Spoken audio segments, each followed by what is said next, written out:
President of the United States.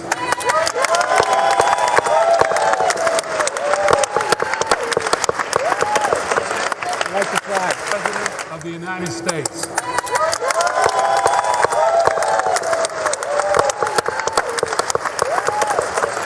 Like the flag. President of the United States.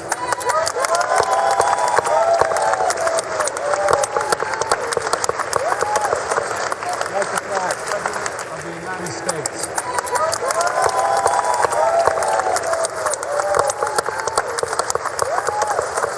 Like the flag. President of the United States.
Members of Congress, I have the high privilege and distinct honor of presenting to you the President of the United States.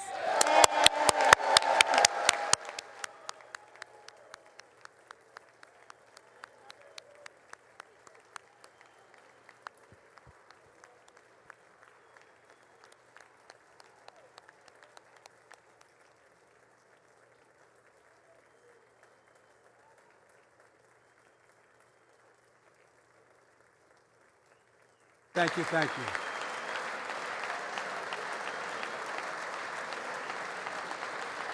Thank you all very much. Thank you, General. Thank you. Thank you. Thank you all very, very much. Thank you. Please. Thank you so much. Madam Speaker, Madam Vice President, our First Lady and Second Gentleman, members of Congress and the Cabinet, Justices of the Supreme Court, my fellow Americans. Last year, COVID-19 kept us apart. This year, we're finally together again. Tonight,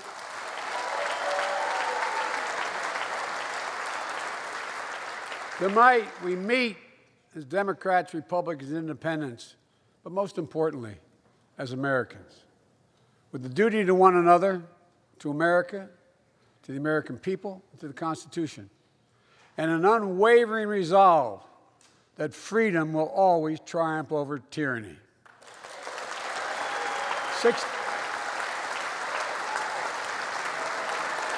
Thank you.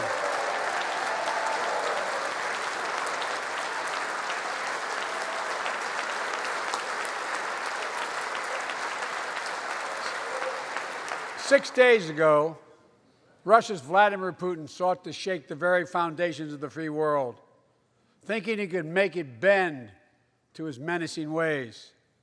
But he badly miscalculated. He thought he could roll into Ukraine and the world would roll over. Instead, he met with a wall of strength he never anticipated or imagined. He met the Ukrainian people.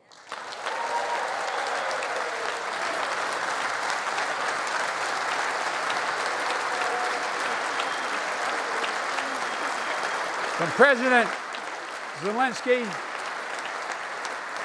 to every Ukrainian, their fearlessness, their courage, their determination literally inspires the world. Groups of citizens blocking tanks with their bodies. Everyone from students to retirees to teachers turned soldiers defending their homeland. And in this struggle, President Zelensky said in his speech to the European Parliament, "Light will win over darkness." The Ukrainian ambassador to the United States is here tonight, sitting with the First Lady. Let each of us, if you're able to stand and send an unmistakable signal to the world of Ukraine. Thank you. Thank you, thank you, thank you.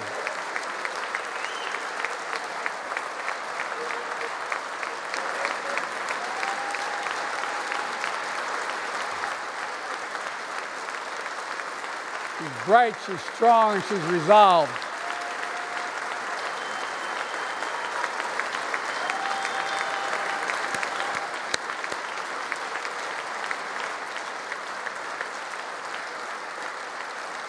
Yes,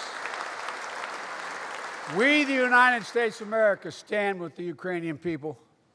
Throughout our history, we've learned this lesson. When dictators do not pay a price for their aggression, they cause more chaos. They keep moving, and the cost, the threats to America and America to the world keeps rising. That's why the NATO alliance was created, to secure peace and stability in Europe after World War II. The United States is a member, along with 29 other nations. It matters.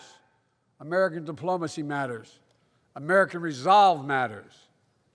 Putin's latest attack on Ukraine was premeditated and totally unprovoked. He rejected repeated efforts at diplomacy. He thought the West and NATO wouldn't respond. He thought he could divide us at home, in this chamber, in this nation. He thought he could divide us in Europe as well. But Putin was wrong. We are ready. We are united, and that's what we did. We stayed united. We prepared extensively and carefully.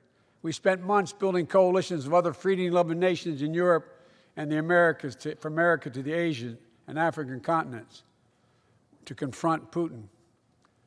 Like many of you, I spent countless hours unifying our European allies. We shared with the world in advance what we knew Putin was planning and precisely how we would try to falsify and justify his aggression. We countered Russia's lies with the truth. And now that he's acted, the free world is holding him accountable, along with 27 members of the European Union, including France, Germany, Italy, as well as countries like the United Kingdom, Canada, Japan, Korea, Australia, New Zealand, and many others, even Switzerland, are inflicting pain on Russia and supporting the people of Ukraine. Putin is now isolated from the world more than he has ever been. Together,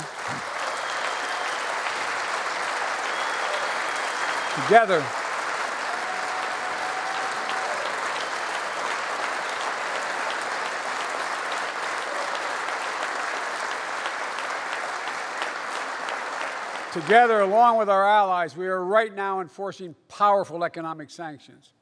We're cutting off Russia's largest banks from the international financial system, preventing Russia's central bank from defending the Russian ruble, making Putin's $630 billion war fund worthless. We're choking Russia's access. We're choking Russia's access to technology that will sap its economic strength and weaken its military for years to come. Tonight, I say to the Russian oligarchs and the corrupt leaders who built billions of dollars off this violent regime, no more. The United States, I mean it.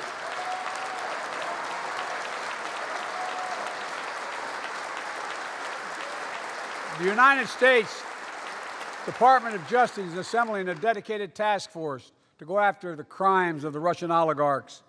We're joining with European allies to find and seize their yachts, their luxury apartments, their private jets. We're coming for your ill-begotten gains. And tonight, I'm announcing that we will join our allies in closing off American airspace to all Russian flights, further isolating Russia and adding additional squeeze on their economy.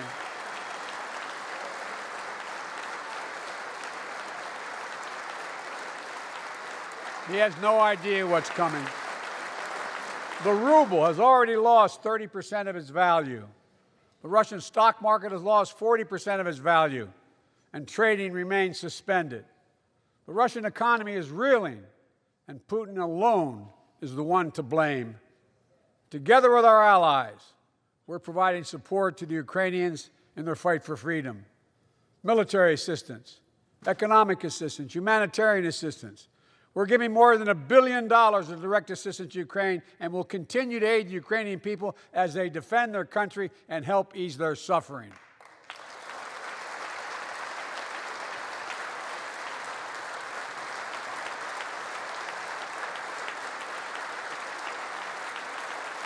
But let me be clear, our forces are not engaged and will not engage in the conflict with Russian forces in Ukraine. Our forces are not going to Europe to fight Ukraine, but to defend our NATO allies in the event that Putin decides to keep moving west. For that purpose, we have mobilized American ground forces, air squadrons, ship deployments to protect NATO countries including Poland, Romania, Latvia, Lithuania, and Estonia.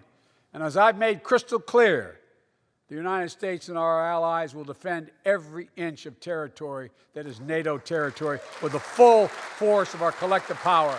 Every single inch.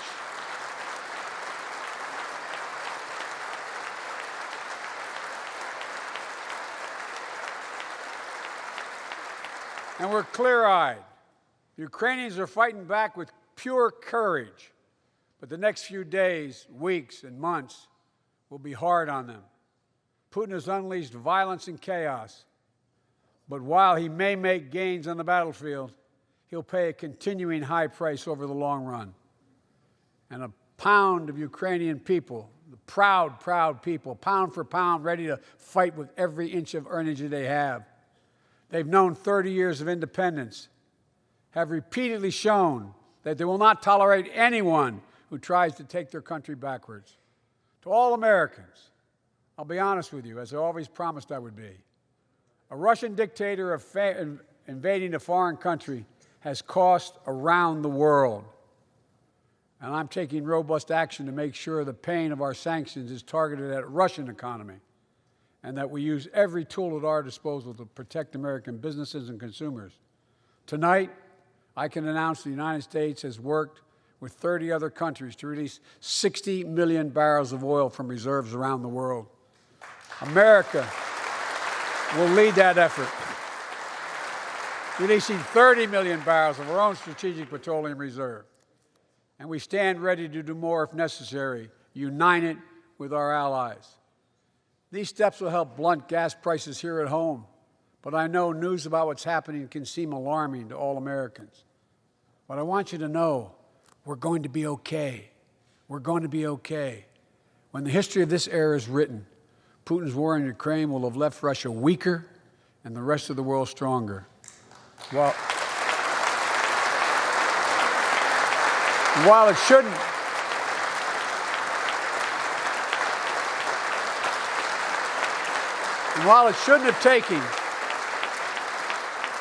have taken something so terrible for people around the world to see what's at stake, now everyone sees it clearly. We see the unity among leaders of nations, a more unified Europe, a more unified West. We see unity among the people who are gathering in cities and large crowds around the world, even in Russia, to demonstrate their support for the people of Ukraine.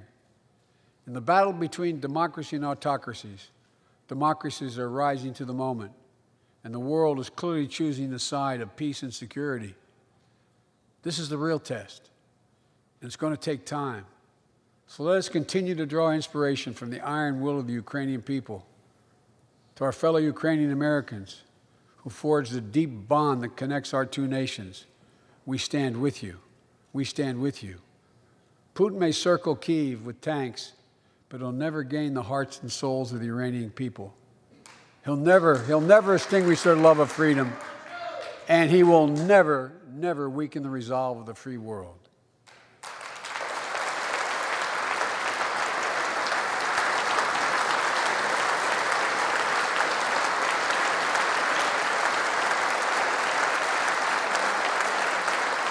We meet tonight in an America that has lived through two of the hardest years this nation has ever faced. The pandemic has been punishing, and so many families are living paycheck to paycheck, struggling to keep up with the rising cost of food, gas, housing, and so much more. I understand, like many of you did. My dad had to leave his home in Scranton, Pennsylvania to find work. So like many of you, I grew up in a family when the price of food went up, it was felt throughout the family. It had an impact. That's when one of the first things I did as president was fight to pass the American Rescue Plan. Because people were hurting, we needed to act, and we did.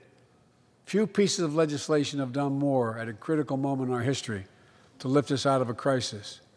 It fueled our efforts to vaccinate the nation and combat COVID-19, delivered immediate economic relief to tens of millions of Americans.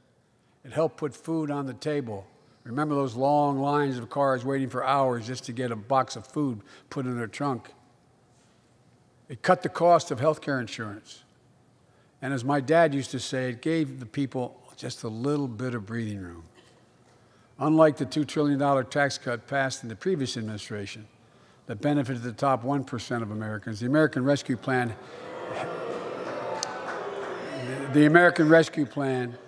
helped working people and left no one behind. Folks,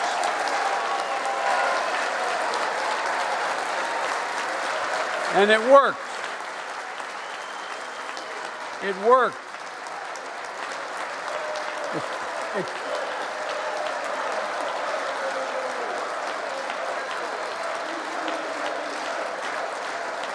It worked. We created jobs, lots of jobs. In fact, our economy created over 6.5 million new jobs just last year. More jobs in 1 year than ever before in the history of the United States of America. The economy grew at a rate of 5.7 last year, the strongest growth rate in 40 years, and the first step in bringing fundamental change to our economy that hasn't worked for working people in this nation for too long. For the past 40 years, we were told that tax break for those at the top and benefits would trickle down and everyone would benefit. But that trickle-down theory led to a weaker economic growth, lower wages, bigger deficits, and a widening gap between the top and everyone else in nearly a century. Look, Vice President Harris and I ran for office, and I realize we have fundamental disagreements on this, but ran for office with a new economic vision for America. Invest in America, educate Americans, grow the workforce, build the economy from the bottom up and the middle out, not from the top down, because we know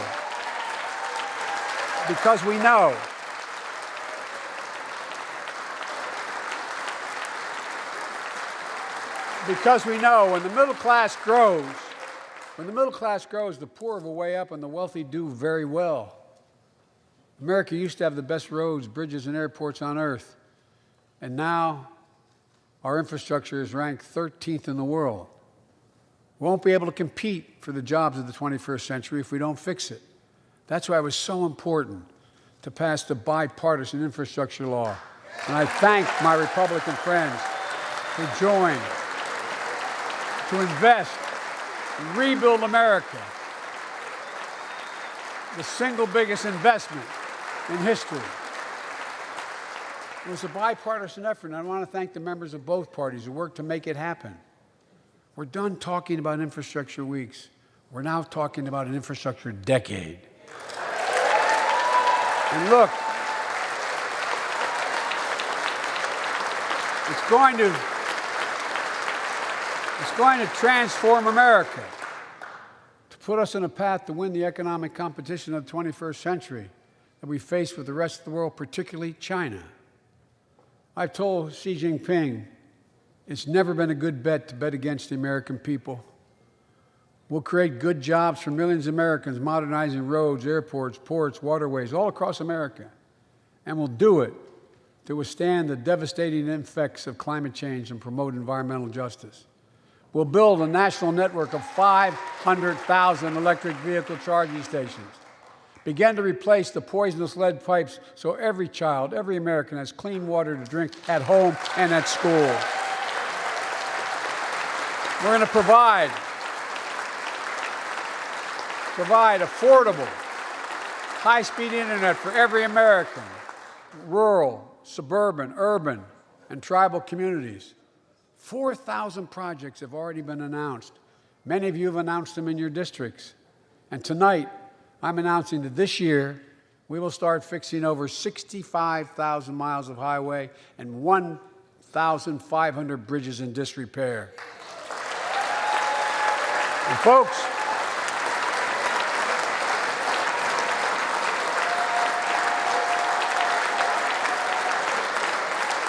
when we use taxpayers' dollars to rebuild America, we're going to do it by buying America. Buy American products. Support American jobs. The federal government spends about $600 billion a year to keep this country safe and secure.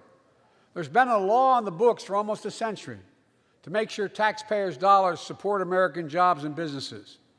Every administration, Democrat and Republican, says they'll do it, but we're actually doing it. We'll buy America to make sure everything from the deck of an aircraft carrier to the steel on highway guardrails is made in America from beginning to end. All of it. All of it.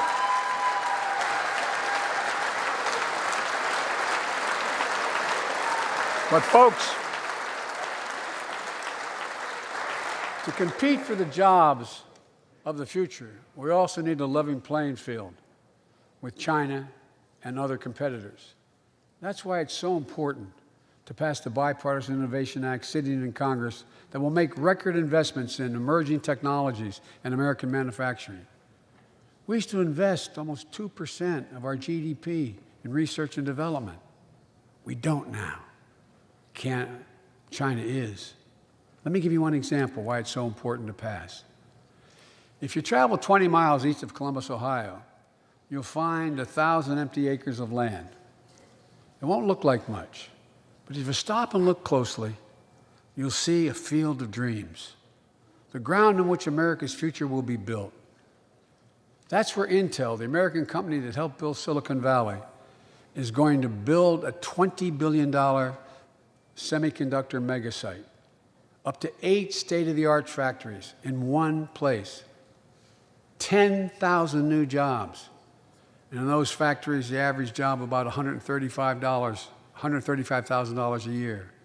Some of the most sophisticated manufacturing in the world to make computer chips the size of a fingertip, that power the world in everyday lives, from smartphones, technology, the internet, technology that's yet to be invented.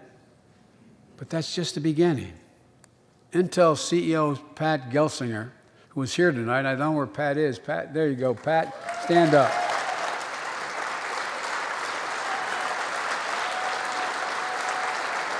Pat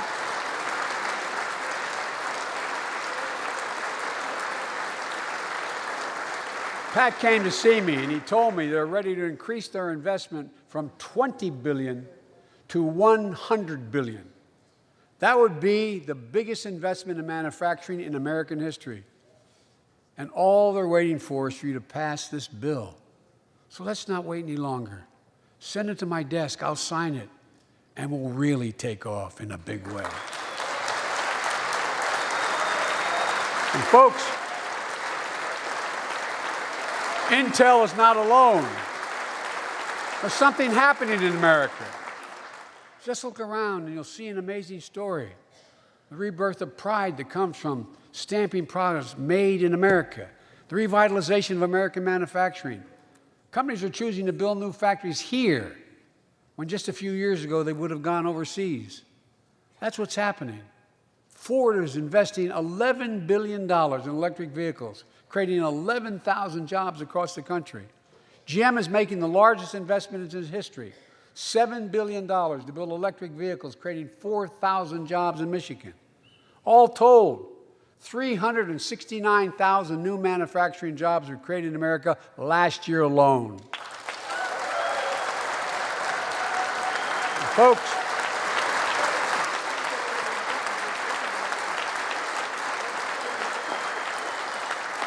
powered by people I've met like JoJo Burgess from generations of union steelworkers in Pittsburgh, who's here with us tonight. Where are you, JoJo? There you go. Thanks, buddy. As Ohio Senator Sherrod Brown says,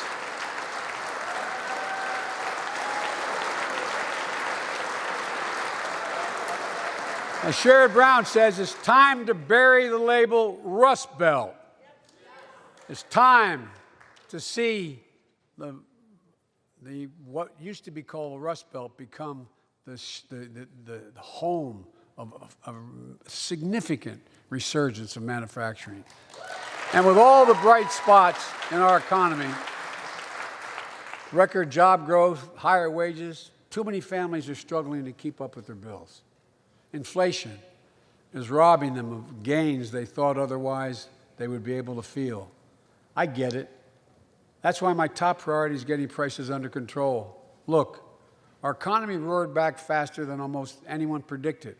But the pandemic meant that businesses had a hard time hiring enough people because of the pandemic to keep up production in their factories. So you didn't have people making those beams that went into buildings because they were out. The factory was closed. The panic also disrupted the global supply chain. Factories close. When that happens, it takes longer to make goods and get them to the warehouses, to the stores, and prices go up. Look at cars last year. 1/3 of all the inflation was because of automobile sales. There weren't enough semiconductors to make all the cars that people wanted to buy. And guess what? Prices of automobiles went way up, especially used vehicles as well. And so we have a choice. One way to fight inflation is to drive down wages and make Americans poorer. I think I have a better idea to fight inflation. Lower your costs, not your wages. And folks,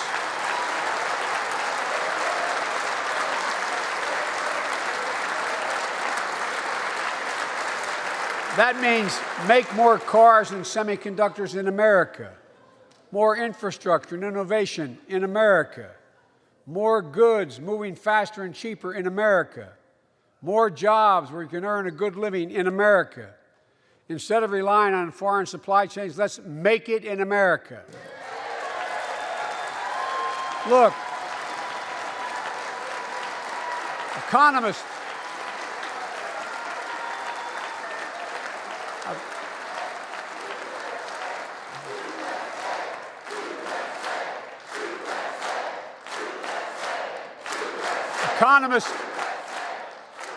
call this increasing the productive capacity of our economy. I call it building a better America. My plan to fight inflation will lower your costs and lower the deficit. 17 Nobel laureates in economics said my plan will ease long-term inflationary pressures. Top business leaders, and I believe most Americans support the plan. And here's the plan. First, cut the cost of prescription drugs. We pay more for the same drug produced by the same company in America than any other country in the world. Just look at insulin. 1 in 10 Americans has diabetes. In Virginia, I met a 13-year-old boy, the handsome young man standing up there, Joshua Davis. He and his dad both have type 1 diabetes, which means they need insulin every single day. Insulin costs about $10 a vial to make. That's what it costs the pharmaceutical company. But drug companies charge families like Joshua and his dad up to 30 times that amount. I spoke with Joshua's mom. Imagine what it's like to look at your child who needs insulin to stay healthy and have no idea how in God's name you're going to be able to pay for it. What it does to your family, but what it does to your dignity, your ability to look your child in the eye, to be the parent you expect yourself to be. I really mean to think about that. That's what I think about. You know, yesterday, Joshua's here tonight, but yesterday was his birthday. Happy birthday, buddy, by the way. For Joshua and 200,000 other young people with type 1 diabetes, let's cap the cost of insulin at $35 a month so everyone can afford it. And drug companies will do very, very well, their profit margin. While we're at it, I know we have great disagreements on this floor with this. Let's let Medicare negotiate the price of prescription drugs.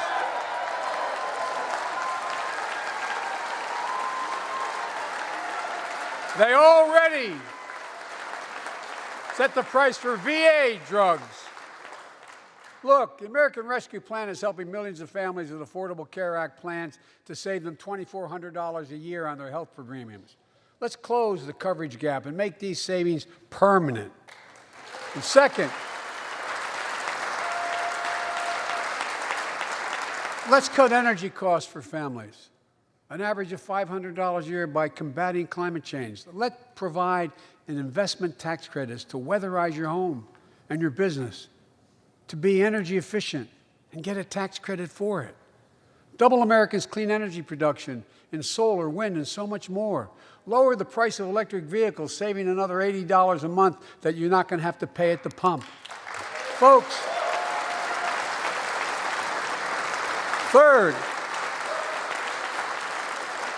the third thing we can do to change the standard of living for hardworking folks is cut the cost of child care.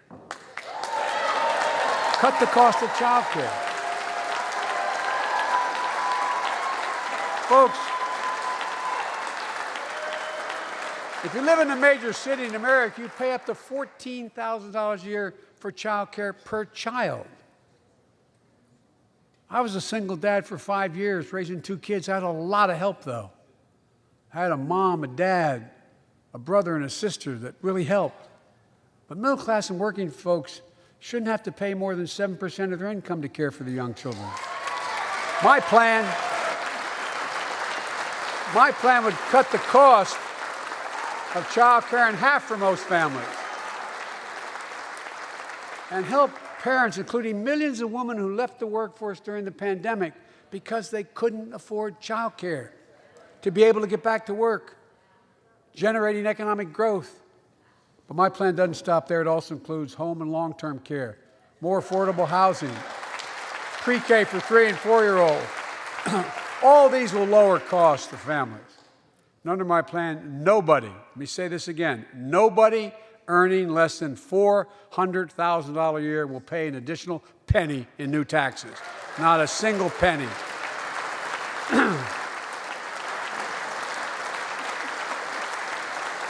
I may be wrong, but my guess is if we took a secret ballot in this floor, that we'd all agree that the present tax system ain't fair. We have to fix it. I'm not looking to punish anybody, but let's make corporations and wealthy Americans start paying their fair share. Look, last year,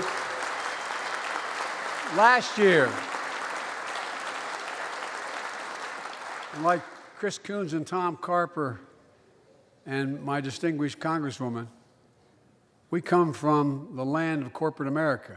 There are more corporations incorporated in America than every other state in America combined. And I still won 36 years in a row. The point is, even they understand they should pay just a fair share. Last year, 55 of the Fortune 500 companies earned $40 billion in profit and paid 0 in federal taxes. Now look, it's not fair. That's why I proposed a 15% minimum tax rate for corporations. And that's why in the G7 and other meetings overseas, I was able to be somewhat helpful. 130 countries agree on a global minimum tax rate. So companies can't get out of paying their taxes at home by shipping jobs and factories overseas. It'll raise billions of dollars. That's why I propose closing loopholes for the very wealthy who pay a lower tax rate than a teacher and a firefighter. So that's my plan, but we'll go in more detail later. We will grow the economy, lower the cost of families. So what are we waiting for? Let's get this done. We all know we've got to make changes. Folks,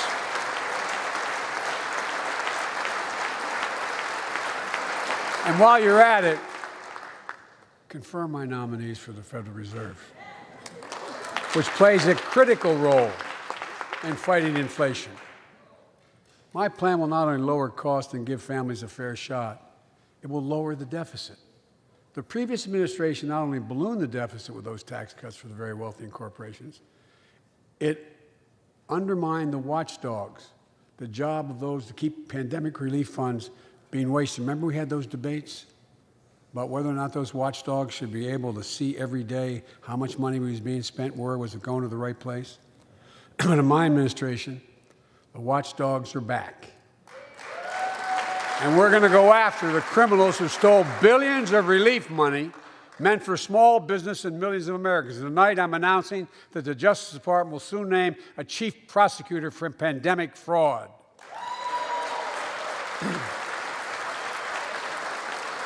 And look,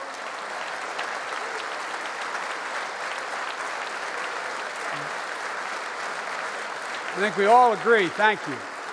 By the end of this year, the deficit will be down to less than half of what it was before I took office. The only president ever to cut the deficit by more than $1 trillion in a single year. Lowering your cost also meant demanding more competition. I'm a capitalist, but capitalism without competition is not capitalism. Capitalism without competition is exploitation. It drives up profits. And corporations have to compete. Their profits go up and your prices go up when they don't have to compete. Small businesses and family farmers and ranchers, I need not tell some of my Republican friends from those states. Guess what? You got 4 basic meat packing facilities. That's it. You play with them or you don't get to play at all. And you pay a hell of a lot more. A hell of a lot more because there's only 4. See what's happening with ocean carriers moving goods in and out of America. During the pandemic, about half a dozen or less foreign-owned companies raised prices by as much as 1,000% and made record profits. Tonight, I'm announcing a crackdown on those companies overcharging American businesses and consumers. And folks,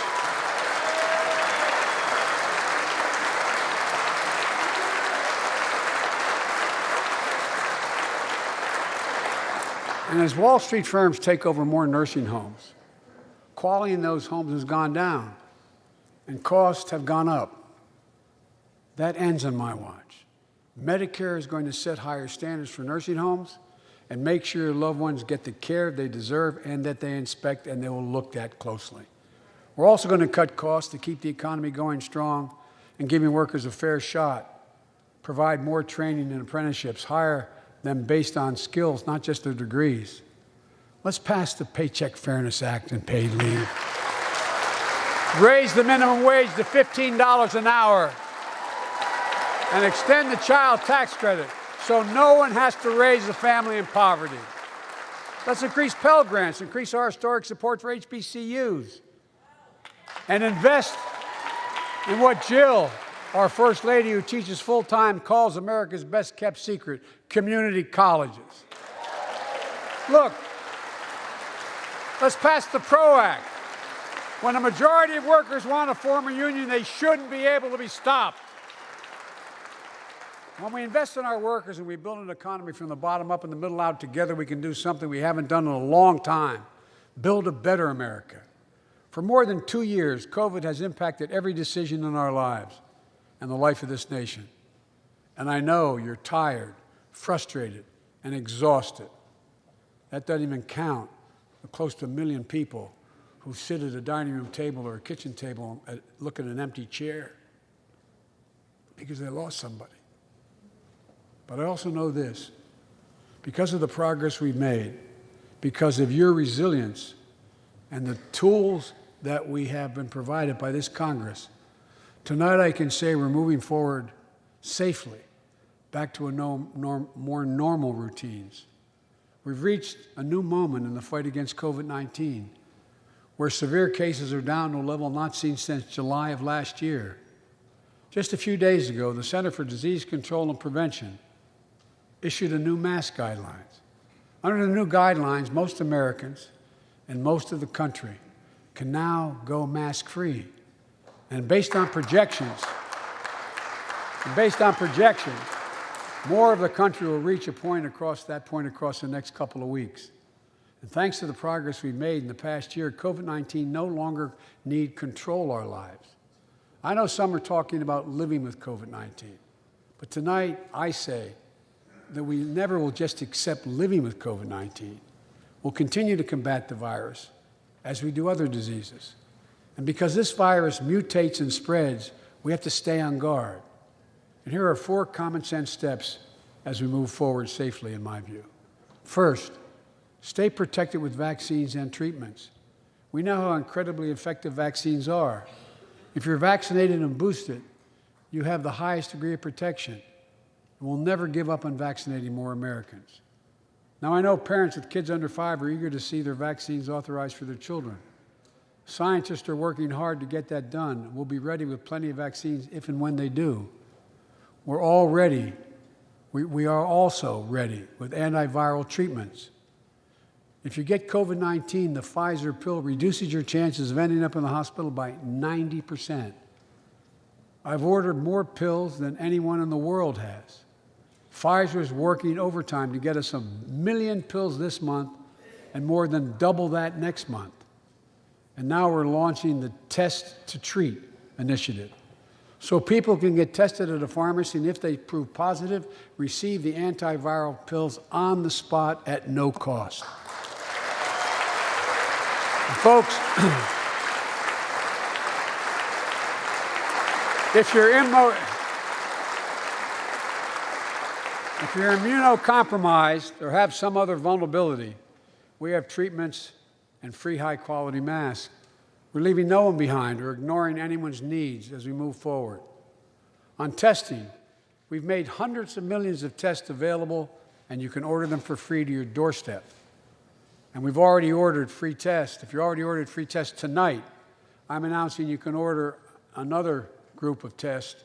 Go to covidtest.gov starting next week, and you can get more tests. Second, we must prepare for new variants. Over the past, we've gotten much better at detecting new variants. If necessary, we'll be able to develop new vaccines within 100 days instead of maybe months or years.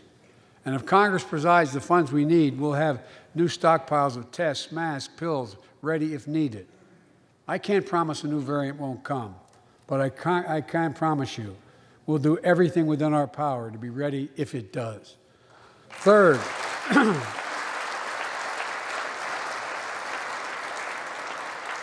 we can end the shutdown of schools and businesses. We have the tools we need. It's time for America to get back to work and fill our great downtowns again with people. People working from home can feel safe and begin to return to their offices. We're doing that here in the federal government. The vast majority of federal workers will once again work in person. Our schools are open. Let's keep it that way. Our kids need to be in school.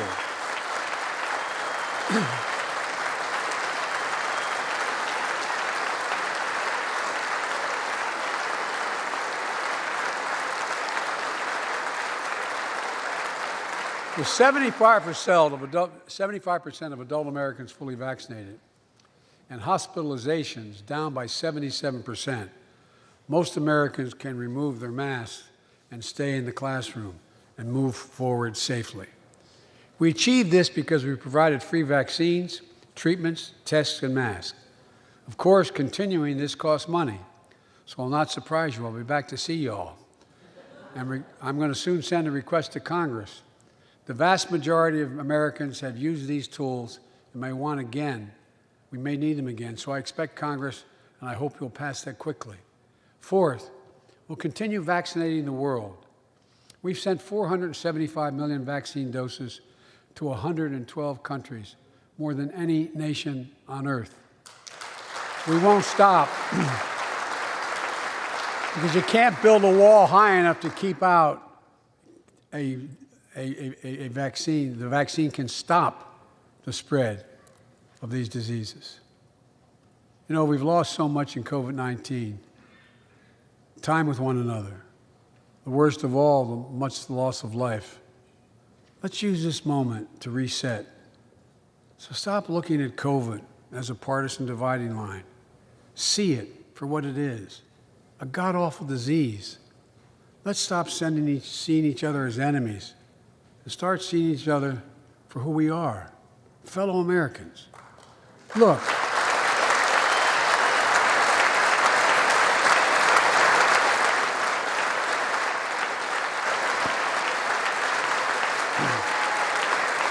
we can't change how divided we've been. It was a long time in coming.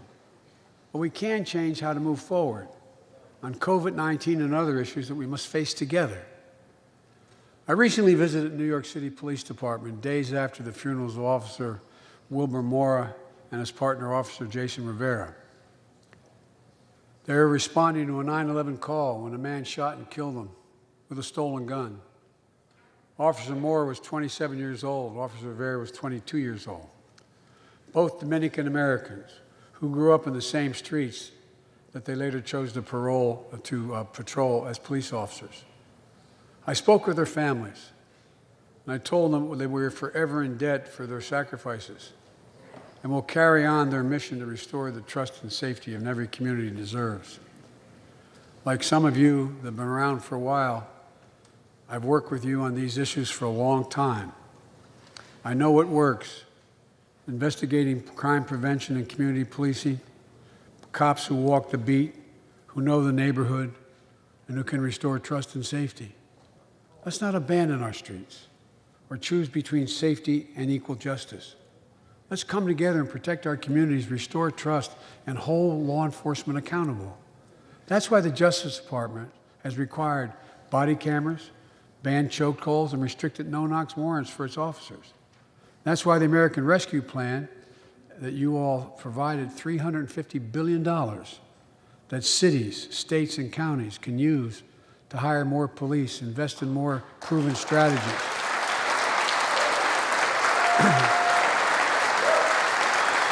Proven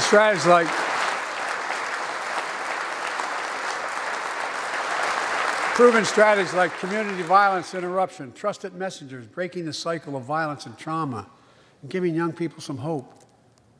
We should all agree the answer is not to defund the police. It's to fund the police. Fund them. Fund them.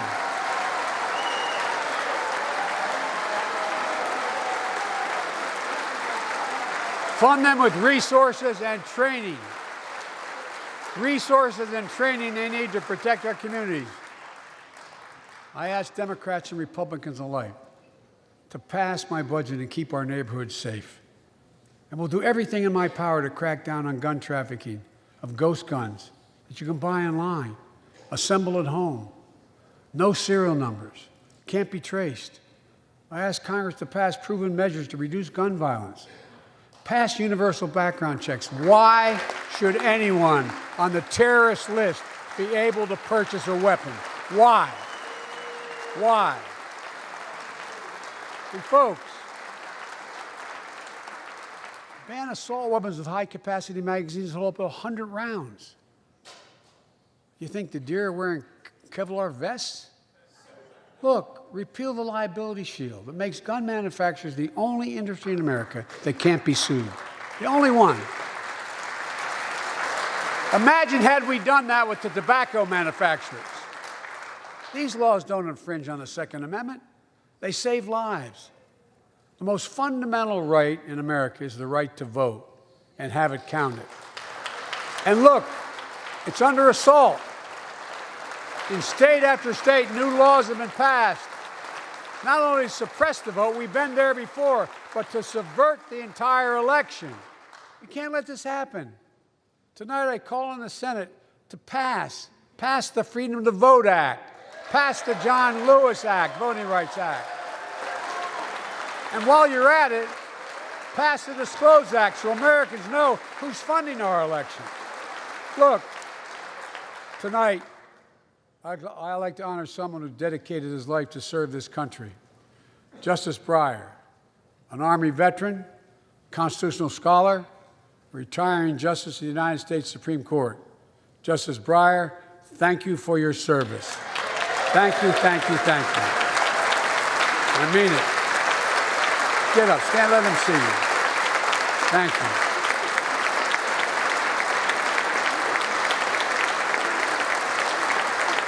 And we all know, no matter what your ideology, we all know one of the most serious constitutional responsibility a president has is nominating someone to serve on the United States Supreme Court.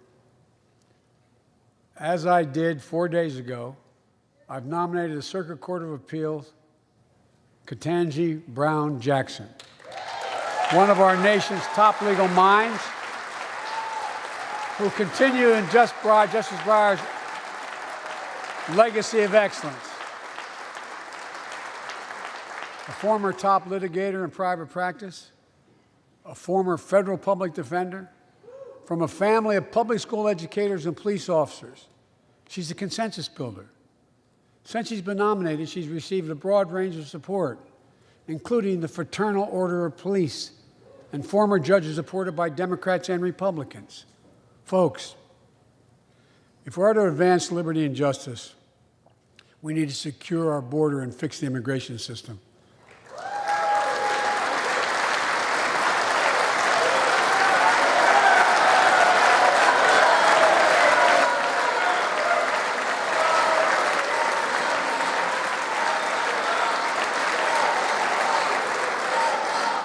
And as you might guess, I think we can do both. At our border, we've installed new technology like cutting-edge scanners to better detect drug smuggling. We've set up joint patrols with Mexico and Guatemala to catch more human traffickers. We're putting in place dedicated immigration judges, a significant larger number, so families fleeing persecution and violence can have their cases heard faster, and those who don't legitimately hear can be sent back. We're screening, we're securing commitments, and supporting partners in South and Central America to host more refugees and secure their own borders. We can do all this while keeping lit the torch of liberty that has led a generation of immigrants to this land, my forebears and many of yours. Provide a pathway to citizenship for dreamers, those with temporary status, farm workers, essential workers. Revise our laws so businesses have workers they need and families don't wait decades to reunite. It's not only the right thing to do, it's economically smart thing to do. That's why the immigration reform is supported by everyone from labor unions to religious leaders to the U.S. Chamber of Commerce. Let's get it done once and for all. Folks,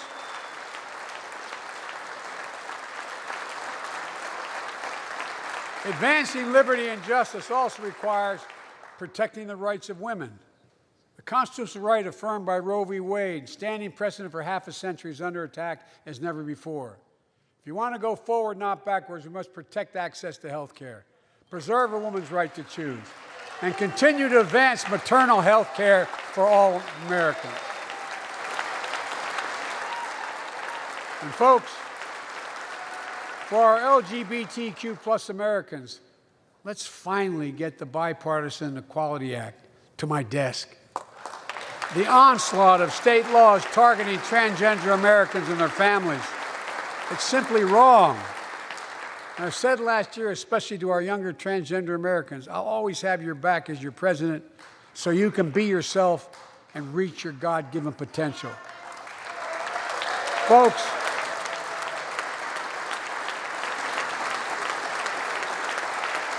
as I've just demonstrated, while it often appears we do not agree, and that we do agree on a lot more things than we acknowledge. I signed 80 bipartisan bills into law last year, from preventing government shutdowns, to protecting Asian Americans from still too common hate crimes, to reforming military justice, and will soon be strengthening the Violence Against Women Act that I first wrote 3 decades ago. And it's important. It's important for us to show the nation we can come together and do big things. So tonight I'm offering a unity agenda for the nation. 4 big things we can do together, in my view. First, beat the opioid epidemic. There's so much we can do. Increase funding for prevention, treatment, harm reduction, and recovery. Get rid of outdated rules and stop doctors that stop doctors from prescribing treatments. Stop the flow of illicit drugs by working with state and local law enforcement to go after the traffickers. And if you're suffering from addiction, you should know you're not alone. I believe in recovery, and I celebrate the 23 million Americans in recovery. Second, let's take on mental health, especially among our children whose lives and education have been turned upside down. The American Rescue Plan gave schools money to hire teachers and help students make up for lost learning. I urge every parent to make sure your school does just that. They have the money. We can all play a part. Sign up to be a tutor or a mentor.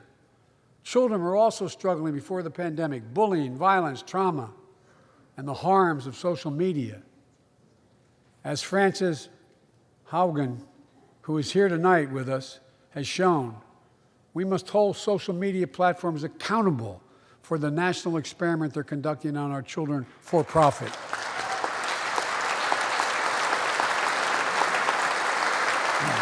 Folks, thank you. Thank you for the courage you showed. It's time to strengthen privacy protections, ban targeted advertising to children, demand tech companies stop collecting personal data on our children, and let's get all Americans the mental health services they need. More people can turn for help and full parity between physical and mental health care if we treat it that way in our insurance. Look,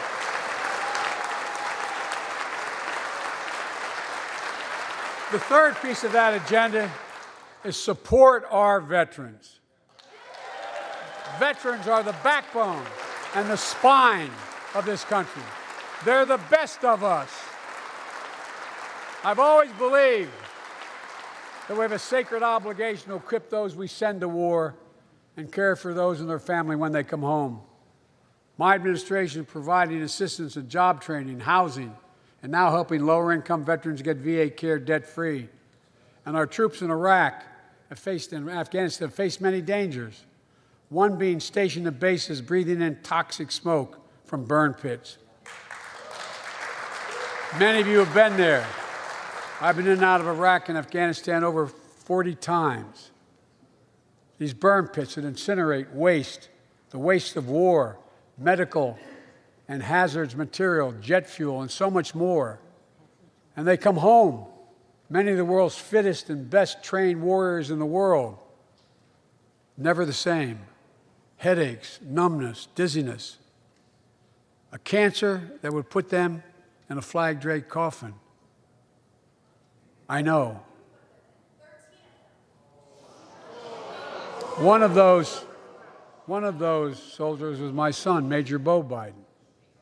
I don't know for sure if the burn pit that he lived near, that his hooch was near in Iraq and earlier than that in Kosovo, is the cause of his brain cancer, the disease of so many other troops.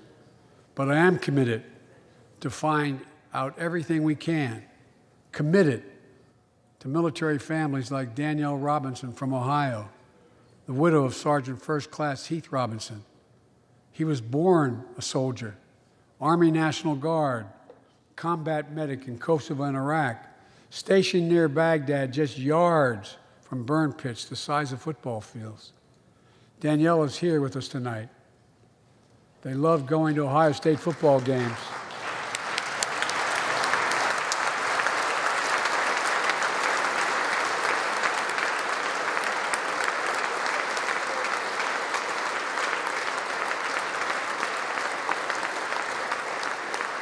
and he loved building Legos with their daughter.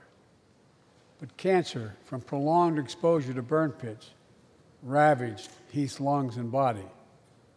Danielle says Heath was a fighter to the very end. He didn't know how to stop fighting, and neither did she. Through her pain, she found purpose to demand that we do better. Tonight, Danielle, we are going to do better. The VA is pioneering new ways of linking toxic exposure to disease, already helping more veterans get benefits. And tonight, I'm announcing we're expanding eligibility to veterans suffering from 9 respiratory cancers.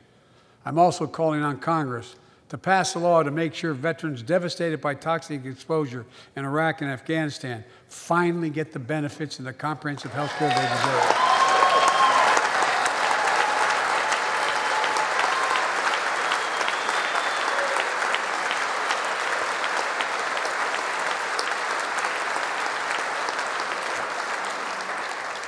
And fourth and last, let's end cancer as we know it. This is personal.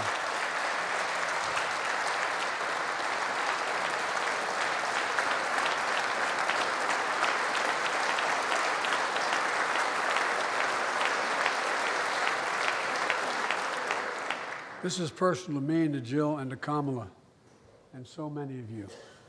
So many of you have lost someone you love. Husband, wife, son, daughter, mom, dad. Cancer is the #2 cause of death in America, second only to heart disease. Last month, I announced the plan to supercharge the cancer moonshot that President Obama asked me to lead 6 years ago. Our goal is to cut cancer death rates by at least 50% over the next 25 years, and I think we can do better than that. Turn cancers from death sentences into treatable diseases. More support for patients and their families. To get there, I call on Congress to fund what I called ARPA-H, Advanced Research Projects Agency for Health, patterned after DARPA and the Defense Department. Projects that led in DARPA to the internet, GPS, and so much more that make our forces more safer and be able to wage war with more clarity. ARPA will have a singular purpose: to drive breakthroughs in cancer, Alzheimer's and diabetes, and more. A unity agenda for the nation. We can do these things. It's within our power, and I don't see a partisan edge to any one of those 4 things. My fellow Americans, tonight, we've gathered in this sacred space, the citadel of democracy, in this Capitol. Generation after generation of Americans have debated great questions amid great strife and have done great things. We fought for freedom, expanded liberty, debated totalitarianism and terror. We built the strongest, freest, and most prosperous nation the world has ever known. Now is the hour, our moment of responsibility, our test of resolve and conscience, of history itself. It is in this moment that our character of this generation is formed. Our purpose is found. Our future is forged. Well, I know this nation. We'll meet the test, protect freedom and liberty, expand fairness and opportunity, and we will save democracy. As hard as those times have been, I'm more optimistic about America today than I've been my whole life, because I see the future that's within our grasp, because I know there's simply nothing beyond our capacity. We're the only nation on earth that has always turned every crisis we've faced into an opportunity. The only nation that can be defined by a single word: possibilities. So on this night, on our 245th year as a nation, I've come to report on the state of the nation, the State of the Union. And my report is this: the State of the Union is strong because you, the American people, are strong. We are stronger today. We are stronger today than we were a year ago. And we'll be stronger a year from now than we are today. This is our moment. to meet and overcome the challenges of our time. And we will, as one people, one America, the United States of America. God bless you all, and may God protect our troops. Thank you. Go get him.